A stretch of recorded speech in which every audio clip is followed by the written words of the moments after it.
کیا اس کا کوئی حق بنتا ہے یا نہیں بنتا ہے؟ جب کسی شوہر نے طلاق دے دیا اور طلاق دینے کے بعد عدت بھی گزر گئی، سارا معاملہ ختم ہو گیا، اب طلاق بائن واقع ہو گئی، تو کیا اس کے بعد اس مطلقہ عورت کو اپنے شوہر کی جائیداد میں سے کچھ ملے گا یا نہیں ملے گا؟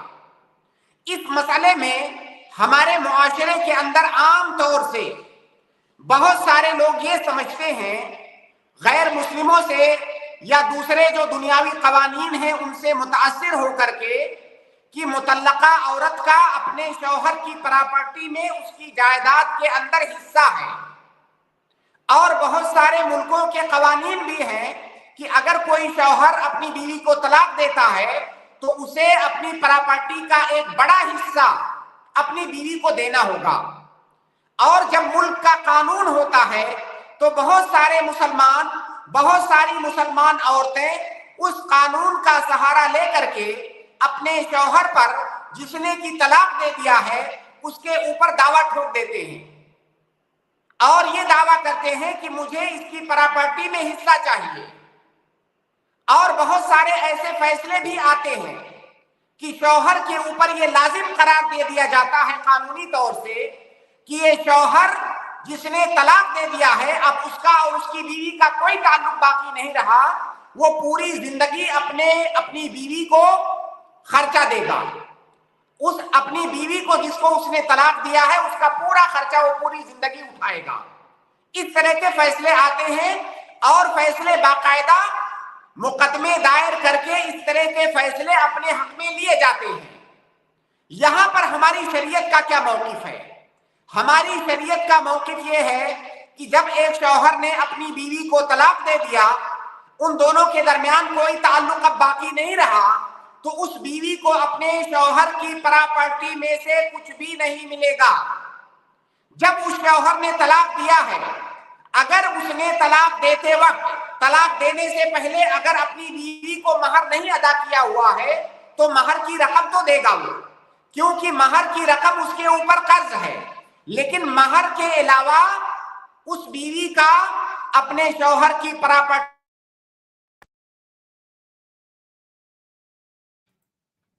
جی السلام علیکم ورحمۃ اللہ وبرکاتہ۔ شاید شیخ محترم کا تھوڑا سا نیٹ ورک پرابلم ہوا ہے، شیخ ریموو ہو گئے ہیں، ابھی انشاءاللہ شیخ محترم جوائن ہوں گے تو میں شیخ کو ایڈ کروں گا۔ تب تک آپ تمام بھائیوں اور بہنوں سے گزارش ہے کہ آپ اسی طرح ہمارے ساتھ جڑے رہیں، اور نئے گیسٹ سے میری گزارش ہے کہ ابھی اسٹریم کوئی جوائن نہ کریں تاکہ شیخ محترم ہمارے ساتھ ایڈ ہو سکے۔ اور جن بھائیوں کے سوالات میں دیکھ رہا ہوں کمنٹس میں کچھ سوالات آئے ہیں، میں ان سے گزارش کروں گا کہ آپ لوگ اسٹریم میں جوائن ہو کر کے سوال کریں تو زیادہ بہتر ہوگا، کیونکہ کمنٹس سے ہم لوگ عام طور سے سوال لے نہیں پاتے ہیں۔ اور جو بھائی یہاں پر اسٹریم میں جوائن ہو رہے ہیں، ہم لوگ یہاں سے آپ کو ریموو کر رہے ہیں، تو کائنڈلی آپ جوائن ہونے کی بھی کوئی کوشش نہ کریں تاکہ شیخ کے لیے اسٹوڈیو میں جگہ رہیں اور شیخ جوائن ہو سکے، اور اوپننگ کمنٹ جو شیخ کا چل رہا ہے وہ مکمل ہو سکے، اور پھر آپ کے سوالات لیے جائیں گے انشاءاللہ۔ شعیب، ہم لوگ آپ کو ریموو کر رہے ہیں تو کائنڈلی آپ دوبارہ جوائن نہ کریں، ابھی رک جائیں تھوڑا سا، شیخ کو آ جانے دیں پھر جوائن کر سکتے ہیں انشاءاللہ۔ اور میں دیکھ رہا ہوں بھائیوں کے کمنٹس آ رہے ہیں، تو آپ لوگوں سے گزارش ہے کہ آپ کمنٹس میں سوال نہ کریں، کوشش کریں کہ آپ ہمارے ساتھ اسٹریم میں جوائن ہو سکے۔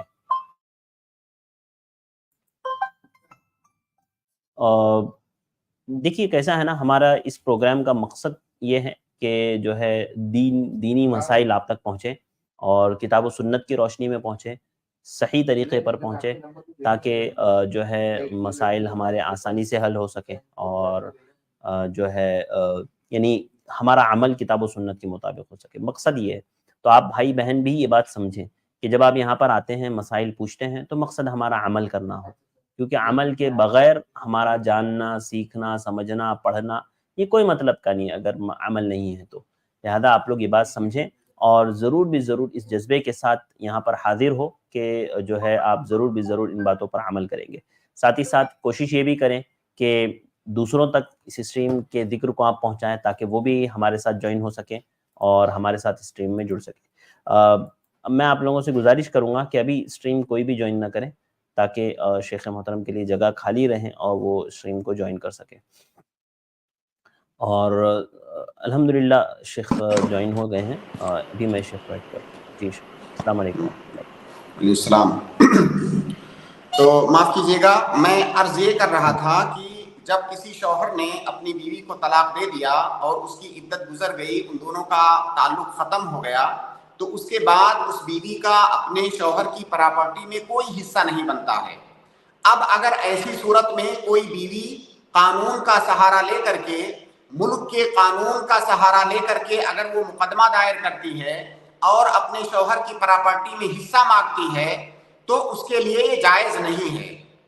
اور اگر کوئی یہ سمجھتا ہے کہ چونکہ ملک کا قانون ہے تو جب ملک کے قانون نے، ملک کی عدلیہ نے ہمارے لیے فیصلہ کر دیا تو پھر ہمارے لیے لینا جائز ہوگا، اگر کوئی ایسا سمجھتا ہے تو یہ غلط فہمی ہے، یہ خام خیالی ہے. ایک قاعدہ ہے کہ قضاء القاضی لا يحلل الحرام. اگر کوئی قاضی غلط فیصلہ کرے تو اس کے غلط فیصلے کی وجہ سے کوئی حرام چیز ہمارے لیے حلال نہیں ہو جاتی ہے. اگر ہم مان لیجئے عدالت میں جائیں اور ہم اپنے حق میں اس طرح کے ثبوت پیش کر دیں جو کہ جھوٹے ہیں، لیکن قاضی کو لگا کہ اس کے ثبوت، اس کے شواہد، اس کے دلائل صحیح ہیں اور قاضی نے ہمارے لیے فیصلہ کر دیا، تو ایسی صورت میں وہ مال ہمارے لیے حلال نہیں ہوگا. اللہ کے نبی صلی اللہ علیہ وسلم کی حدیث ہے، اللہ کے نبی صلی اللہ علیہ وسلم فرماتے ہیں کہ میں تمہاری طرح سے ہی ایک بشر ہوں. جب دو آدمی میرے پاس کوئی قضیہ لے کر کے آتے ہیں تو ہو سکتا ہے ایک انسان بہت زیادہ چرب زبان ہو اور اس کی باتوں کو سن کر کے مجھے یہ لگے کہ وہ حق پر ہے اور میں اس کے لیے فیصلہ دے دوں تو وہ یہ نہ سمجھے کہ وہ چیز اس کے لیے حلال ہو گئی، بلکہ میں اس کو جہنم کا ایک ٹکڑا دے رہا ہوں. لہذا اگر قانون کا سہارا لے کر کے اپنے حق میں شریعت کے خلاف کوئی فیصلہ لیا جاتا ہے تو اس فیصلے کی بنیاد پر آپ کے لیے وہ چیز حلال نہیں ہو جائے گی. لہذا وہ عورتیں، وہ بیویاں جو طلاق کے بعد اپنے شوہر پر دعویٰ کرتی ہیں پراپرٹی کا اور پھر اس میں وہ جیت بھی جاتی ہیں، کیس وہ جیت جاتی ہیں اور ان کو اپنے شوہر کی پراپرٹی میں سے کچھ حصہ ملتا ہے تو وہ حصہ لینا ان کے لیے جائز نہیں ہے. یہ ہماری شریعت کے قوانین کے خلاف ہے. ہماری شریعت نکاح کو ایک ایگریمنٹ مانتی ہے، نکاح ایک معاہدہ ہے اور طلاق کے ذریعہ سے وہ معاہدہ ختم ہو گیا. اب اس بیوی کو اپنے سابقہ شوہر کی پراپرٹی میں سے کوئی بھی حصہ نہیں ملے گا. اور اس غلطی کے اندر بہت سارے لوگ ہمارے معاشرے کے اندر ملوث ہیں. بہت سارے شوہر فقط اس وجہ سے طلاق نہیں دیتے ہیں جبکہ طلاق دینے کے سارے اسباب ان کے پاس موجود ہوتے ہیں، ان کی زندگی اجیرن ہوتی ہے، لیکن وہ طلاق دینے سے اس وجہ سے خوف کھاتے ہیں کہ اگر میں نے طلاق دے دیا تو میری ساری پراپرٹی میری بیوی ہڑپ کر جائے گی یا میں پریشانی میں پڑ جاؤں گا. تو لہٰذا یہ بالکل غلط ہے کہ اگر کسی بھی عورت کو طلاق ہو گیا ہے تو اپنے شوہر کی جائیداد میں سے ایک پھوٹی کوڑی بھی اگر وہ لیتی ہے طلاق کے بعد اس کی مرضی کے بغیر تو یہ اس کے لیے حرام ہے، اس کے لیے جائز نہیں ہے. اسی طرح سے ایک دوسرا مسئلہ یہاں پر ہے، وہ یہ کہ اگر کسی عورت کے شوہر کی وفات ہو جاتی ہے، ظاہر ہے جدائی کی ایک شکل یہ بھی ہے میاں بیوی کے درمیان کہ شوہر کی وفات ہو جائے یا بیوی کی وفات ہو جائے، وفات کے ذریعہ بھی دونوں کے درمیان جدائی ہو جاتی ہے جس طرح سے طلاق کے ذریعہ جدائی ہو جاتی ہے. تو اگر کسی شوہر کی وفات ہو جاتی ہے تو اس کی بیوی کو اس کی پراپرٹی میں سے کتنا ملے گا؟ اس مسئلے کے اندر بھی ہمارے سماج میں افراط و تفریط پایا جاتا ہے. بہت ساری بیویاں ایسی ہیں، بہت سارے گھرانے ایسے ہیں، بہت سارے حالات ایسے پیش آتے ہیں کہ اگر شوہر کی وفات ہو گئی تو شوہر کی ساری پراپرٹی بیوی کے نام چلی جاتی ہے اور کسی کو کچھ بھی نہیں دیا جاتا ہے، پوری پراپرٹی پر بیوی قبضہ کر لیتی ہے. وہیں پر دوسری جانب کچھ حالات ایسے بھی ہیں، کچھ کیسز ایسے بھی ہیں کہ اگر شوہر کی وفات ہو گئی تو اس شوہر کے گھر والے پوری پراپرٹی، اس کے بھائی بہن، ماں باپ یا جو بھی اس کے گھر والے ہیں پوری پراپرٹی لے لیتے ہیں اور بیوی کو اس میں سے پھوٹی کوڑی بھی نہیں دیتے ہیں. اور یہ دونوں باتیں ہی غلط ہیں. اگر شوہر کی پوری جائیداد بیوی لے رہی ہے اس کی وفات کے بعد تو یہ بھی غلط ہے, اور اگر اسے مکمل طور سے محروم کر دیا جا رہا ہے تو یہ بھی غلط ہے. صحیح طریقہ یہ ہے کہ اگر شوہر کی وفات ہو گئی ہے اور بیوی زندہ ہے تو اس کو اپنے شوہر کی جائیداد میں وراثت کا حق ملے گا. اور یہ وراثت کا حق اس کی دو شکلیں ہیں. اگر اس شوہر کے پاس اولاد ہے, بیٹے ہیں یا بیٹیاں ہیں یا بیٹے اور بیٹیاں دونوں ہیں, تو ایسی صورت میں اس کی بیوی کو اس کی پراپرٹی میں سے 1/8 ملے گا, یعنی 8واں حصہ. اس کے بعد بقیہ جائیداد دوسرے ورثہ میں تقسیم کی جائے گی. اور اگر اس شوہر کے پاس اولاد نہیں ہے تو ایسی صورت میں اس بیوی کو اپنے شوہر کی جائیداد میں سے 1/4 یعنی ربع ملے گا.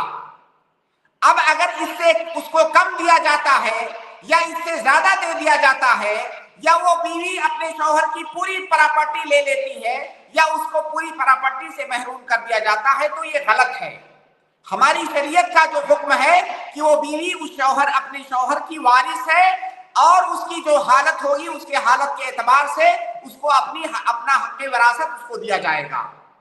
لہذا ان باتوں پر ہمیں غور کرنے کی ضرورت ہے, اور ہمیں اپنے آس پاس دیکھنے کی ضرورت ہے کہ کیا یہ باتیں جو بیان کی گئی ہیں کیا حقیقت میں یہ چیزیں ہمارے معاشرے کے اندر پائی جا رہی ہیں یا نہیں پائی جا رہی ہیں. اگر آپ مشاہدہ کریں گے تو حقیقت میں بہت سارے کیسز میں یہ تینوں مسائل جن کا میں نے ذکر کیا ہے, ان مسائل کے اندر افراط و تفریط پائی جاتی ہے اور غلط طریقے سے لوگ دوسروں کے مال پر قبضہ کر لیتے ہیں. لہٰذا ہمیں چاہیے کہ ہماری شریعت کا جو حکم ہے, چاہے نکاح کے مسائل میں ہو یا طلاق کے مسائل میں ہو, وراثت کے مسائل میں ہو, ہم اپنی شریعت کے احکام کے مطابق عمل کریں. ہو سکتا ہے آپ جس ملک کے اندر ہو وہاں پر اسلامی قانون نافذ نہیں ہے, تو اگر آپ اس قانون کو صحیح مانتے ہیں, اپنی شریعت کے قانون کے مقابلے میں دونوں قوانین میں تضاد ہے, اور آپ اپنے شریعت کا قانون چھوڑ کر کے اگر اس دوسرے وضعی قانون پر عمل کر رہے ہیں, تو یہ بسا اوقات یہ کفر کے درجے تک یہ چیز پہنچ جاتی ہے. اللہ رب العالمین ہم سب لوگوں کو دین کی سمجھ عطا فرمائے, اور اس طرح کی جو غلطیاں سماج میں پائی جا رہی ہیں اور جن کو لوگ بہت معمولی سمجھتے ہیں, اللہ رب العالمین ان مسائل میں ہمیں صحیح سمجھ عطا فرمائے اور ان پر عمل کرنے کی توفیق بخشے. آمین. جزاک اللہ خیر شیخ, بارک اللہ فیکم. بہت بہت شکریہ شیخ محترم کا. اوپننگ کمنٹ مکمل ہوا, اب وقت ہے آپ بھائی بہنوں کے سوالات کا. تو میں بتا دوں ہم نے اسٹریم یارڈ کی لنک کمنٹ میں پیسٹ کر دی ہے, پن بھی کر دیا ہے, اور الحمدللہ ہمارا اسٹوڈیو فل ہے. تو جو بھائی بہن جوائن ہونے کی کوشش کر رہے ہوں گے ان کو اسٹوڈیو فل دکھا رہا ہوگا, تو آپ ویٹ کریں. جیسے جیسے بھائیوں کے سوالات یہاں سے ہم لیں گے, ان کے جوابات دیے جائیں گے, وہ یہاں سے ریموو ہوں گے تو آپ کو موقع ملے گا. آئیے سوالات کا سلسلہ شروع کرتے ہیں. ابو عبد الرحمن, میں آپ کو ایڈ کروں, آپ اپنا سوال کریں. السلام علیکم ورحمۃ اللہ وبرکاتہ. شیخ السلام ورحمۃ اللہ وبرکاتہ. شیخ میرا سوال یہ تھا, ابھی کچھ مہینے پہلے میرے والدین کا انتقال ہو گیا شیخ, تو ان کے فوٹوز اور ویڈیوز میرے موبائل میں ہے شیخ, تو کبھی کبھی من کرتا ہے دیکھنے کا, یاد وغیرہ آتی ہے تو ان کو میں دیکھتا ہوں شیخ. تو موبائل میں میرا سوال یہ تھا کیا فوٹوز اور ویڈیوز ان کے رکھنا درست ہے, اور اگر دیکھتے ہیں تو کیا ان کو اس چیز کا گناہ وغیرہ مل جائے گا کیا شیخ؟ بارک اللہ فیک. دیکھیے ان کے فوٹوز اور ویڈیو رکھنا اس میں کوئی برائی نہیں ہے, اس شرط کے ساتھ کہ اس میں شریعت کی کوئی مخالفت نہ پائی جائے. شیخ ابن عثیمین اور بعض علماء نے ذکر کیا ہے اس مسئلے کو کہ اگر کسی میت کی تصویر کو ہم رکھتے ہیں اور اس تصویر کو جب بھی ہم دیکھتے ہیں تو غمگین ہو جاتے ہیں, تو پھر ایسی صورت میں وہ تصویر رکھنا اور اسے بار بار دیکھ کر کے غمگین ہو جانا یہ ٹھیک نہیں ہے. یہ اس لیے ٹھیک نہیں ہے کہ ہماری شریعت یہ نہیں چاہتی ہے کہ ہم کوئی بھی ایسا سبب, کوئی بھی ایسا وسیلہ اختیار کریں, کسی بھی ایسے راستے پر جائیں جہاں پر ہمیں غم و حزن ملے, جہاں پر ہمیں غم اور تکلیف ملے اور ہم مغموم اور محموم ہو جائیں. کیونکہ شیطان یہ چاہتا ہے کہ ایک مومن بندہ ہم اور غم کے اندر مبتلا ہو, تو ہر وہ چیز جو ہمیں ہم اور غم میں مبتلا کرے ہمیں اس سے دور رہنا چاہیے. لیکن اگر اس کے بغیر اگر کوئی آدمی تصویر رکھا ہے, کبھی اس کو دیکھ لیتا ہے, لیکن اس کو دیکھنے سے اسے کوئی ہم و غم لاحق نہیں ہوتا ہے, تو انشاءاللہ اس میں کوئی حرج کی بات نہیں ہے. بہت سارے لوگ ایسے ہوتے ہیں کہ ان کے والدین کی وفات ہو جائے یا کسی قریبی کی وفات ہو جائے تو اس کو بھولنا ہی نہیں چاہتے ہیں, وہ اسی غم کے اندر جینا چاہتے ہیں. تو اگر اسی غم کے اندر آپ جینے پر مجبور ہو رہے ہیں اس تصویر کی وجہ سے, تو اس کو مت رکھیے. لیکن اگر ایسی کوئی پریشانی آپ کو نہیں ہے تو انشاءاللہ اسے رکھنے میں کوئی حرج نہیں ہے. اور شیخ دیکھنے پہ ایسا کچھ میت کو گناہ وغیرہ نہیں ملتا نا شیخ؟ نہیں, ایسا ہم بالکل سننے نہیں. میں آتا ہے. وہ آپ کا عمل ہے, اس پر میت کو کیوں گناہ ملے گا؟ جی شیخ, بارک اللہ فیک. شیخ ایک اور سوال تھا, داڑھی جو یہ سوال اصل میں آج ہم لوگ لیں گے چونکہ وقت چھوٹا تھوڑا سا سوال ہے کم شیخ, بہت ٹائم سے رکا ہوں ہمارے شیخ. ساتھ جڑے ہوئے ہیں. کل آئیے نا, کل انشاءاللہ لے لیتا ہوں میں. ٹھیک ہے شیخ, جزاک اللہ خیر, بارک اللہ فیک. بارک اللہ. اگلے گیسٹ ہے سسٹر زہرا, میں آپ کو ایڈ کر رہا ہوں. جی سسٹر زہرا, جلدی سے انمیوٹ کریں اور اپنا سوال. ورحمۃ اللہ وبرکاتہ. السلام ورحمۃ اللہ وبرکاتہ. سر شیخ میں سے ایک سوال ہے, کوئی انسان دکان چلاتا, اس کی لائٹ کی بل زیادہ آتی تو اس پہ کم نہیں کر سکتے اپن؟ کیسے کم کریں گے؟ لائٹ کم جلائیے. نہیں, کوئی چیز چلاتا ہوں, نہیں فریج استری کچھ چیز چلاتا ہوں 24 گھنٹے, تو اس پہ سیٹنگ نہیں کر سکتے اپن کم آنے کے لیے؟ میں تو سنا گناہ ہے, پھر بھی آپ لوگوں سے پوچھنا ہے, کچھ نواز بھی ہے کیا پوچھنا آپ کا؟ جی شیخ. دیکھیے بھائی, آپ سیدھا اس طرح سے پوچھئے کہ کیا ہم لائٹ کی چوری کر سکتے ہیں کہ نہیں؟ جی ہاں, وہی. ہاں, تو لائٹ کی چوری کرنا بھی چوری ہے, بلکہ یہ چوری اور بہت بڑی ہے, کیونکہ جو لائٹ ہے وہ کسی خاص آدمی کی نہیں ہے, بلکہ یہ حق عام ہے, یہ ملک کی پراپرٹی ہے, یہ تمام لوگوں کا حق ہے اس پر. اگر اس کو آپ چوری کر رہے ہیں تو یہ عام چوری کرنے سے بھی بڑی چوری ہے. تو چوری ہے, چاہے حکومت کی جائے یا کسی خاص آدمی کی جائے, تو لہٰذا یہ جائز نہیں ہے.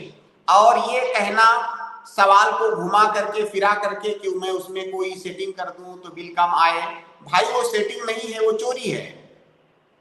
ہاں, آپ جیسے اگر زیادہ واٹ کا بلب جلا رہے ہیں, آپ کم کا جلائیے, ایک سیٹنگ یہ بھی ہے, تو بل آپ کا کم آئے گا. زیادہ پاور والی چیزیں آپ استعمال کر رہے ہیں, کم پاور والی چیزیں استعمال کیجئے, بجلی کم استعمال کیجئے, بل کم آئے گا. جی. اور ہندو کا سلام لے سکتے, ہندو کو سلام کا؟ ہاں بالکل لے سکتے ہیں. اگر وہ سلام کر رہا ہے صاف الفاظ میں السلام علیکم, تو آپ صاف الفاظ میں اس کا جواب دے سکتے ہیں وعلیکم السلام. جزاک اللہ. بارک اللہ. جی سرفراز نواز, میں آپ کو ایڈ کر رہا ہوں. 2 سوال انہوں نے بھی کر لیے شیخ جلدی میں. جی سرفراز, السلام علیکم. السلام ورحمۃ اللہ وبرکاتہ. شیخ ہمارے یہاں پہ ایک رواج ہے شیخ, جیسے شادی اور ولیمے کے بعد لڑکی کے جیسے ولیمہ ہونے کے بعد لڑکی کے گھر پہ ایسے دعوت رکھا جاتا ہے, تو ایسے رواج ہے, ایسا ہی چلتا ہے شیخ, کبھی لڑکی کے گھر پہ پھر اس کے بعد لڑکے کے گھر پہ, تو ایسا کرنا کیسا ہے شیخ؟ اور دوسری مطلب کبھی ایک دن خاص ہوتا ہے یا فوراً شادی کے بعد ہوتا ہے؟ یہ فوراً شادی کے بعد ہوتا ہے. اچھا, دعوتیں رکھی جاتی ہے, ایک دن لڑکی کے گھر پہ, ایک دن لڑکے کے گھر پہ. ہاں, لڑکی کے گھر پہ پھر الگ سے ایک جمعہ کر کے ایک دن آ جاتا ہے, جمعہ کی بولتے ہیں جس کو. جمعہ کی کے لیے کیا ہوتا ہے شیخ؟ شیخ اصل میں بھائی کا سوال یہ ہے نا کہ ان کے یہاں ایک معاملہ ہے کہ شادی کے فوراً بعد دعوتیں رکھی جاتی ہیں.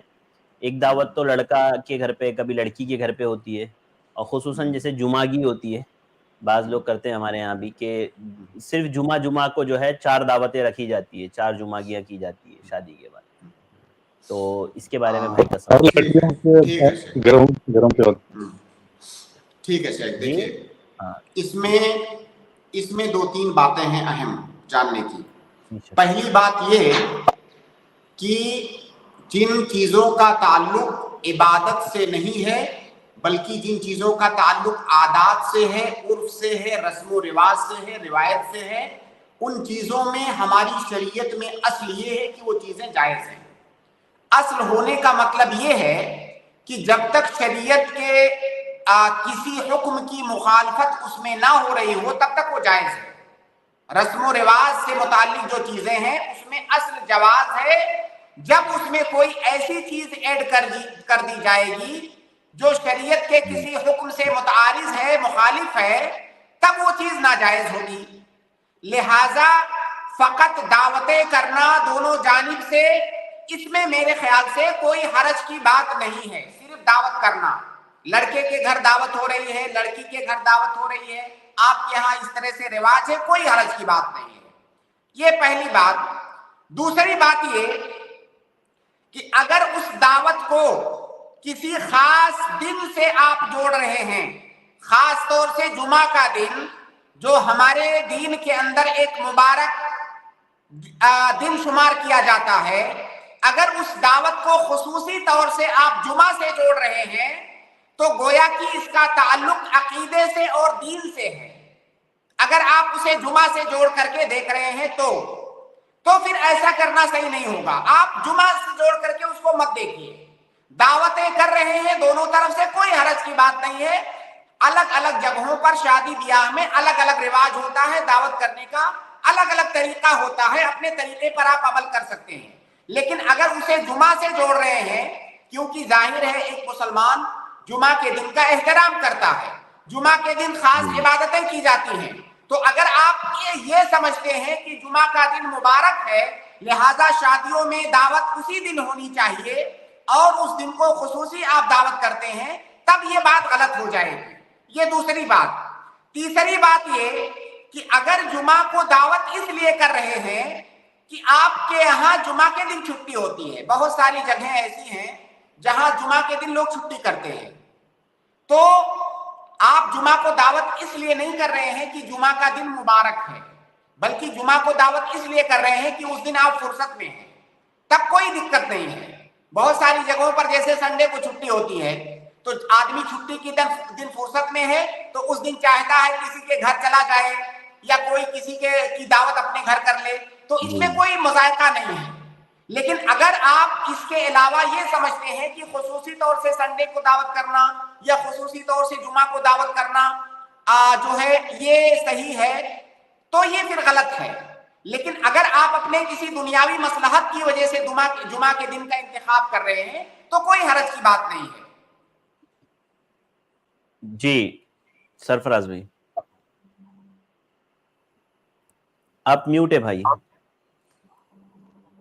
جی شیخ، اگر ایسا ہے کہ اگر نہیں کریں گے تو ایک رواج ہو چکا ہے، اور اگر نہیں کریں گے تو اس کو لوگ آخر سمجھا جاتا ہے اس میں۔ تو بھائی میں نے یہ نہیں کہا آپ کو کہ آپ مت کیجئے، میں نے کچھ باتیں بتائی ہیں کہ ان کا خیال کرتے ہوئے آپ کر سکتے ہیں۔ آپ یہ بتائیے جمعہ کو کیوں کرتے ہیں، جمعہ کی تخصیص کیوں کرتے ہیں، جمعرات کو یا جو ہے بدھوار کو کیوں نہیں کرتے؟ یہ مجھے بھی معلوم نہیں ہوتا ہے شیخ، باقاعدہ اس کا نام ہے جمعہ کی، جمعہ کی۔ ہاں نہیں تو دیکھیے، تو اس کا مطلب یہ ہے کہ جمعہ کی جو اہمیت ہے، جمعہ کی جو برکت ہے، اس کے پیش نظر کی جاتی ہے دعوت۔ اگر یہ چیز سامنے ہے تو پھر یہ چیز مناسب نہیں ہے، یہ چیز ہو سکتا ہے بدعت میں بھی داخل ہو جائے، کیونکہ اس دعوت کو آپ جمعہ کے لیے خاص کر رہے ہیں۔ لیکن اگر جمعہ کے دن، جیسے کئی سارے شہر ایسے ہیں جہاں میں جانتا ہوں کہ لوگ جمعہ کے دن اپنے رشتہ داروں کے یہاں جاتے ہیں، جمعہ کے دن وہ فرصت میں ہوتے ہیں، ان کو چھٹی کرتے ہیں، باقاعدہ لوگوں سے ملنا جلنا دعوتیں کرنا جمعہ کو کرتے ہیں۔ وہ اس لیے نہیں کہ جمعہ کا دن مبارک ہے، بلکہ اس لیے کہ ان کی چھٹی ہوتی ہے، جمعہ کو چھٹی ہوتی ہے۔ تو اگر آپ اس دن کی برکت کو دیکھتے ہوئے، اس دن کے تقدس کو دیکھتے ہوئے اس دن دعوت کر رہے ہیں تب یہ غلط ہے۔ لیکن اگر آپ اپنے فراغ کو دیکھتے ہوئے اس دن دعوت کریں تو کوئی حرج کی بات نہیں، تو لہٰذا آپ دعوت کیجئے، آپ جمعہ کے دن کی تخصیص مت کیجئے۔ ٹھیک ہے شیخ۔ جی سرفراز بھائی۔ ٹھیک ہے شیخ، جزاک اللہ خیر۔ اگلے گیسٹ ہے یاسین، اپنا سوال کریں۔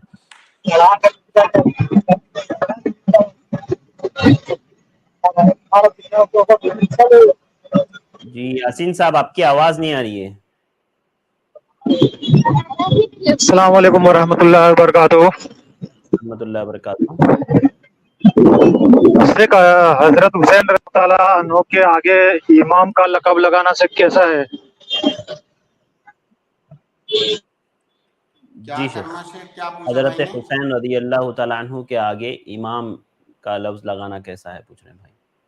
کوئی حرج کی بات نہیں، انشاءاللہ اہل السنہ والجماعہ نے ان کے نام کے سامنے بھی امام لگایا ہے، انشاءاللہ کوئی حرج نہیں ہے، یہاں تک کوئی حرج نہیں ہے. باقی ان کے بارے میں جو عقائد رکھے جاتے ہیں، ماتم کیا جاتا ہے، تعزیہ داری کی جاتی ہے، ان کے شان میں غلو کیا جاتا ہے، وہ ساری چیزیں غلط ہیں. ان کے نام کے آگے امام لگانے میں کوئی مذاکرہ نہیں انشاءاللہ. جی یاسین صاحب. جزاک اللہ. اللہ حافظ. جیسے سامنے والا جو لگا رہا ہے شیخ، اگر کسی عقیدے کی بنیاد پر لگا رہا ہے خاص، تو ہمیں پرہیز کرنا چاہیے یا نہیں؟ ہم وہ عقیدہ نہیں رکھتے ہیں جو عقیدہ وہ رکھتا ہے. اگر کسی کے استعمال میں اس بات کا خدشہ ہو کہ جو شیعوں کا عقیدہ ہے وہی اس کا بھی عقیدہ ہے، تب ہم منع کریں گے. جی لیکن اہل السنہ والجماعہ بھی کثرت کے ساتھ ان کے نام کے ساتھ امام لگاتے ہیں، اور ہمارا الحمدللہ وہ عقیدہ نہیں ہے. دیکھیے ہمارے دین میں بہت سارے جو علماء گزرے ہیں، ان علماء کے نام کے سامنے بھی ہم امام لگاتے ہیں. امام ابن تیمیہ، امام فلان، امام فلان. تو اس میں کوئی شک نہیں ہے کہ اس امت کے اندر انہیں امامت کا درجہ حاصل ہے. امامت فی الدین، امامت فی العلم، یہ ساری چیزیں ان کو حاصل ہیں. تو ظاہر ہے حسین رضی اللہ تعالیٰ عنہ کو بھی وہ مقام حاصل ہے، وہ امامت فی الدین اور امامت فی العلم کا. تو آپ اس اعتبار سے امام لگا سکتے ہیں. اور دیگر صحابہ اکرام کے آگے لگانا شیخ؟ دیکھیے لگا سکتے ہیں، اصل اعتبار اس میں عقیدے کا اور ایمان کا ہے، آپ کس اعتبار سے لگا رہے ہیں. اب اگر مان لیجئے کسی ایسے صحابی کے نام کے سامنے امام لگا رہا ہے کوئی جو مان لیجئے خلیفہ نہیں ہوئے ہیں، اس کا عقیدہ ہے کہ خلیفہ ان کو ہونا چاہیے تھا، تب ہم کہیں گے کہ غلط ہے، کیونکہ اس کا عقیدہ امام کہہ کر کے وہ کوئی اور چیز مراد لے رہا ہے. ٹھیک ہے شیخ، واضح ہے، جزاک اللہ خیر.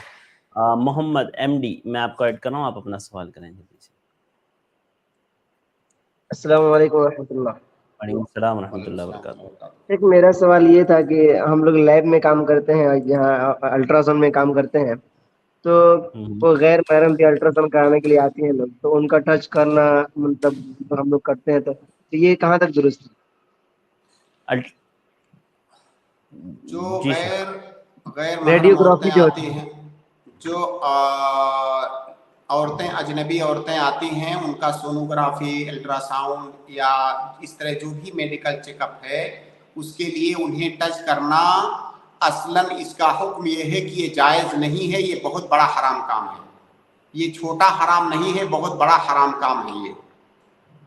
اور یہ صرف ایک صورت میں جائز ہے، صرف ایک صورت میں، جب آپ کے پاس کوئی راستہ نہ ہو، کوئی راستہ نہ ہو کہ اس عورت کا چیک اپ کرنے کے لیے کوئی لیڈی ڈاکٹر یا کوئی لیڈی نرس ہے. اگر کوئی نہیں ہو اور اس کا کوئی راستہ بھی نہیں ہے اس کے انتظام کرنے کا، تو پھر ایسی صورت میں صحیح ہوگا.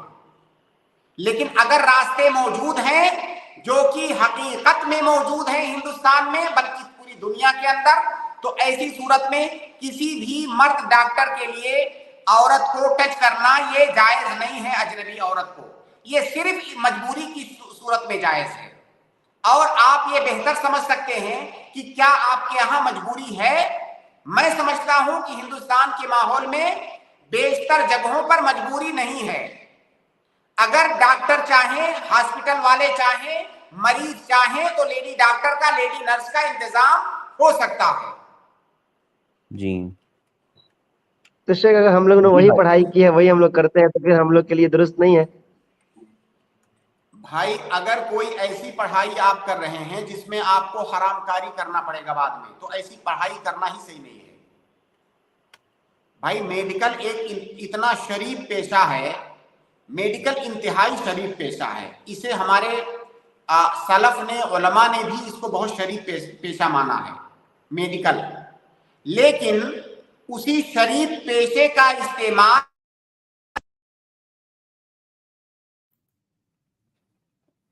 جی شاید شیخ محترم کا نیٹ ورک پرابلم ہوا ہے. 1 منٹ ابھی شیخ دوبارہ ریسٹور ہوں گے اور ریجوائن ہوں گے تو محمد بھائی ہم آپ کا سوال انشاءاللہ مکمل لے لیں گے. جی جی اس میں ایک چیز یہ بھی نہ آپ لوگ ایک بات سمجھیں کہ اگر آپ سوال کرتے ہیں، آپ کو اگر سوال میں کوئی بھی پہلو اگر آپ کا رہ جائے جواب پوچھنے میں، تو آپ انشاءاللہ اس کو بھی شیخ محترم سے کلیئر کر لیا کریں اور پوچھ لیا کریں انشاءاللہ. جی شیخ دوبارہ جوائن ہو گئے ہیں. جی شیخ، تو طب کے بارے میں، میڈیکل کے بارے میں میں عرض کر رہا تھا شیخ کہ اس میں کوئی شک نہیں ہے کہ علم طب یہ بہت شریف علم ہے، بہت شریف پیشہ ہے، لیکن اگر اس کا استعمال غلط چیز میں کیا جائے تو ظاہر ہے وہ حرام ہے. اور ہمارے ملک میں لیڈیز ڈاکٹروں کی کمی نہیں ہے، لیکن لوگ اس مسئلے کو بہت معمولی مسئلہ سمجھتے ہیں. وہ سمجھتے ہیں کیا حرج ہے اگر کسی عورت کو کسی مرد نے ٹچ کر لیا، اس کو چیک کر لیا. یہاں تک کہ جو ان کے پوشیدہ امراض ہوتے ہیں یا ڈیلیوری وغیرہ کا مسئلہ ہوتا ہے، لیڈیز ڈاکٹرز، لیڈیز نرسیں موجود ہونے کے باوجود بھی لوگ مردوں کے پاس جاتے ہیں. یہ چیز جائز نہیں ہے. یہ اسی صورت میں جائز ہے جب مجبوری ہو، کوئی نہ ہو. مان لیجیے کوئی کیس کریٹیکل ہو گیا، وہاں پہ جو لیڈیز ڈاکٹرز یا نرسیں ہیں وہ ہینڈل نہیں کر سکتی، اب یہ مجبوری ہے. لیکن جب تک مجبوری نہیں ہے تب تک یہ جائز نہیں ہے. اسی طرح سے وہ لوگ جو علم طب حاصل کرتے ہیں، انہیں بھی حاصل کرتے وقت بھی اس بات کو بہت اچھے سے سمجھ لیں، اس بات کو نوٹ کر لیں کہ آپ کا مقصد اگر یہ ہے کہ اس علم کے ذریعہ سے میں کوئی ایسا کام کروں گا جو حرام ہے، تو آپ کے لیے اس علم کا حاصل کرنا حرام ہے. علم طب حاصل کرنا یہ مباح ہے، مباح کی جو ہے کیٹیگری میں آتا ہے ہماری شریعت کے اندر. بسا اوقات یہ فرض عین یا فرض کفایہ بھی ہو جاتا ہے. تو اگر وہ کام آپ اس نیت سے کر رہے ہیں کہ میں اس کو شریعت کے بتائے ہوئے احکام اور اس کے حدود کے مطابق اس کو پریکٹس کروں گا، تب تو یہ جائز ہے، بلکہ کار ثواب ہے اگر ثواب کی نیت سے کر رہے ہیں. لیکن اگر آپ جانتے ہیں، سمجھتے ہیں، آپ کی نیت، آپ کا ارادہ یہ ہے کہ میں غلط طریقے سے اس کا استعمال کروں گا، تو اس علم کا حاصل کرنا بھی آپ کے لیے حرام ہے. تو لہٰذا آپ ڈاکٹری پڑھیں، بے شک پڑھیں، لیکن شریعت کے جو حدود ہیں ان کی پابندی کریں. جو لیڈیز مریض آئیں آپ ان کو لیڈیز ڈاکٹر کے پاس بھیجیں، جو جینٹس ہیں آپ ان کا علاج کریں. جی شیخ بہت بہت شکریہ. جزاک اللہ. اور عام طور سے ہمارے یہاں تو شیخ ایسا ہوتا نہیں. الٹرا ساؤنڈ کے لیے عام طور سے جو ہے نرسز ہوتی ہے یا وہ جو لیڈی ڈاکٹر ہوتی ہے وہی جو ہے عام طور سے کرتی ہے. ہاں بالکل، عموماً یہی جی. ہوتا ہے. جی. اور جیسے سی ٹی اسکین وغیرہ بھی ہوتا ہے نا شیخ، تو اس میں اگر کوئی ہیلپ کی ضرورت پڑتی ہے تو بھی اس میں خاتون ہی آتی ہے. البتہ مشین وغیرہ پر جینٹس بیٹھے ہوتے ہیں جو رپورٹ وغیرہ نکال رہے ہوتے ہیں، ورنہ عام طور سے جو ضرورت پڑتی ہے ہیلپر کی تو وہ لیڈیز ہی ہوتی ہیں. دیکھیے جی اگر انسان احتیاط کرنا چاہے، اگر وہ چاہتا ہے کہ میں دین پر عمل کرنا چاہتا ہوں، اس کے اندر تقویٰ ہے، تو اس کی بہت ساری شکلیں ہوتی ہیں. بھائی اگر مان لیجئے لیڈیز مشین نہیں چلا سکتی ہے، رپورٹ نہیں چیک کر سکتی ہے، تو وہ لٹانے کا کام، مشین کو اس کے جسم پر لے جانے کا کام، یہ سارا کام تو نرسیں کر سکتی ہیں آسانی کے ساتھ. لیکن بہت سارے لوگ، بہت سارے مریض بھی بے غیرت ہوتے ہیں، بہت سارے مسلم ڈاکٹرز بھی بے غیرت ہوتے ہیں، ان کے اندر غیرت نہیں ہوتی ہے، ان کو کوئی فرق نہیں پڑتا ہے، اس کو بہت معمولی چیز سمجھتے ہیں. تو طریقے بہت سارے ہیں، وہ طریقے بالکل ہمارے سامنے وہ طریقے موجود ہوتے ہیں، لیکن ہم اس پر عمل کرنا ہی نہیں چاہتے. جی جزاک اللہ خیر شیخ. سسٹر فاطمہ میں آپ کو ایڈ کراؤں، آپ اپنا سوال کریں. جی السلام علیکم ورحمۃ اللہ وبرکاتہ. رحمۃ اللہ وبرکاتہ. جی میرا سوال یہ ہے کہ ابھی جیسے کہ کبھی طبیعت خراب ہونے کی صورت میں یا پھر ہم اگر طبیعت خراب ہو یا پھر پانی موجود ہونے کے باوجود ہم اس کو چھو نہیں سکتے، تو اس صورت میں ہم کو تیمم کی اجازت دی گئی ہے. تو جیسا کہ بتایا گیا ہے کہ تیمم مٹی سے کرنا ہے، تو ابھی موسٹلی جو گھر ہوتے ہیں وہ ٹائلس کے ہی ہوتے ہیں اور سب جگہ ٹائلس ہی رہتا. تو کچھ لوگ ایسا کہہ رہے تھے کہ ٹائلس پہ بھی ہاتھ مار کے آپ ایسا تیمم کر سکتے ہیں. اور اگر کیا یہ کرنا درست ہے؟ اور دوسری بات یہ کہ اگر یہ نہیں کر سکتے تو پھر جو مٹی کا، جیسے بہت لوگ ڈھیلا بنا کر ایسا اس کو کڑا کر کے گھر میں رکھ لیتے اور پھر وہ ڈرائی مٹی سے ہی اپنے آپ کو اس پہ تیمم کر لیتے، تو کیا یہ دونوں طریقہ درست ہے یا پھر اس کا آپشن کیا ہے؟ ہم پھر اس کے وجہ سے کیا یوز کریں؟ دیکھیے قرآن کریم کی اس سلسلے میں جو آیت ہے تیمم کے بارے میں، وہ آیت کیا ہے شیخ؟ فَتَيَمَّمُوا صَعِيدًا طَيِّبًا. ہاں، فَتَيَمَّمُوا صَعِيدًا طَيِّبًا. یہاں پر دو وصف بتایا گیا ہے، جس چیز سے تیمم کرنا ہے اس کے لیے دو وصف بتایا گیا ہے قرآن کریم کے اندر. ایک تو کہا گیا سعید اور ایک کہا گیا طیب. تو وہ چیز سعید ہونی چاہیے اور طیب ہونی چاہیے. طیب کا مطلب پاک. اب سعید کا مطلب کیا ہے کہ سعید سے ہم کو تیمم کرنا ہے. اس سلسلے میں گرچہ علماء کے ہاں اختلاف پایا جاتا ہے، مختلف آراء پائی جاتی ہیں، لیکن اس کا صحیح معنی یہ ہے سعید کا کہ کل ما صعد علی الارض، کل ما کان علی وجہ الارض، ہر وہ چیز جو زمین کے اوپر ہوتی ہے اس کو سعید کہا جاتا ہے. لہذا تیمم کے بارے میں یہ غلط فہمی بہت سارے لوگوں کے اندر موجود ہے کہ تیمم یہ صرف مٹی سے ہو سکتا ہے. تیمم یہ صرف مٹی سے نہیں بلکہ ہر وہ چیز جس کا تعلق مٹی کی جنس سے ہے. ظاہر ہے ہماری جو زمین ہے وہ مٹی کی ہے، لیکن زمین میں ہر جگہ مٹی نہیں ہوتی ہے. بہت ساری جگہوں پر پتھر ہوتا ہے، بہت ساری جگہوں پر ریت ہوتی ہے. تو ہر وہ چیز جس کا تعلق زمین کی جنس سے ہے اس سے تیمم کرنا جائز ہے. اس آیت کی روشنی میں اس میں مٹی کی کوئی قید نہیں لگائی گئی ہے. تو اب ہر وہ چیز، جیسے پتھر ہے، پتھر کا تعلق زمین کی جنس سے ہے، ریت ہے اس کا تعلق زمین کی جنس سے ہے، تو اس پر تیمم کرنا یہ ہمارے لیے جائز ہے. مٹی ہونا، دھول ہونا یہ ضروری اور شرط نہیں ہے. اب وہ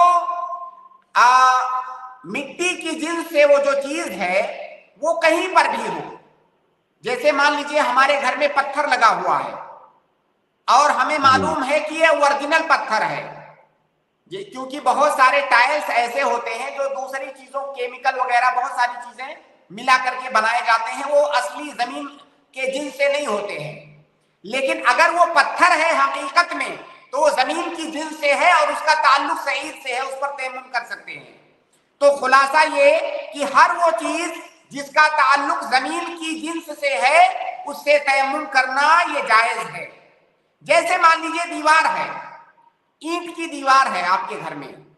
اینٹ کس چیز سے بنی ہوئی ہے؟ اینٹ مٹی سے بنی ہوئی ہے، وہ مٹی ہے، اصلا مٹی ہے، ریت ہے، اس طرح کی چیزیں اس میں ہیں جن کا تعلق خالص زمین سے ہے، اس پہ آپ تیمم کر سکتے ہیں. یہاں ایک غلط فہمی اور بھی پائی جاتی ہے. وہ کچھ لوگ یہ سمجھتے ہیں کہ تیمم جب ہم کرتے ہیں تو جب ہم اپنے ہاتھ کو زمین پر ماریں تو اس ہاتھ میں کچھ لگ جانا یہ ضروری ہے. اگر ہم نے ایسی جگہ پر ہاتھ کو مارا کہ ہمارے ہاتھ میں کچھ نہیں لگا تو ہمارا تیمم نہیں ہوگا، وہ یہ سمجھتے ہیں. جبکہ ایسا سمجھنا بالکل غلط ہے. ہاتھ میں کچھ لگنا یہ ضروری نہیں ہے، کیونکہ آپ اپنی عقل سے خود سوچئے کہ جب آپ کے ہاتھ میں وہ مٹی لگ گئی یا دھول لگ گئی تو کیا اس سے آپ کو کوئی پاکی ملتی ہے؟ آپ اس کو ہاتھ پر پھیرتے ہیں یا چہرے پر پھیرتے ہیں تو کیا کوئی ایسی گندگی تھی جو اس سے پاک ہو گئی، صاف ہو گئی؟ بالکل نہیں. تو تیمم یہ ایک شعار ہے. ہماری شریعت چاہتی ہے کہ جب ہم نماز پڑھنے جا رہے ہیں تو بغیر کچھ کیے ہوئے نماز نہیں پڑھنا ہے، یہ ایک شعار ہے. ورنہ تیمم سے ایسا نہیں ہے کہ کچھ لگا ہوا ہے جو کہ صاف ہو جائے گا. تو لہٰذا ہر وہ چیز جس کا تعلق زمین سے ہے، زمین کی جنس سے ہے، اس کے اوپر ہاتھ مار کر کے تیمم کرنا جائز ہے، چاہے اس پر مٹی لگی ہو یا نہ، غبار لگا ہو یا نہ لگا ہو. ٹھیک ہے شیخ. جی شیخ، تو جو لوگ مٹی کا کچھ ڈھیلا سا بنا کے رکھتے ہیں اپنے گھر میں، تو وہ کیا طریقہ اس پہ کر سکتے ہیں، جیسے کہ سکھا کے اس کو رکھتے؟ بالکل کر سکتے ہیں، بالکل کر سکتے ہیں، بالکل جائز ہے، اس میں کوئی اشکال نہیں ہے. بہت سارے ہوٹلز میں بھی میں نے دیکھا ہے، ہاسپٹلز میں خاص طور سے میں نے دیکھا ہے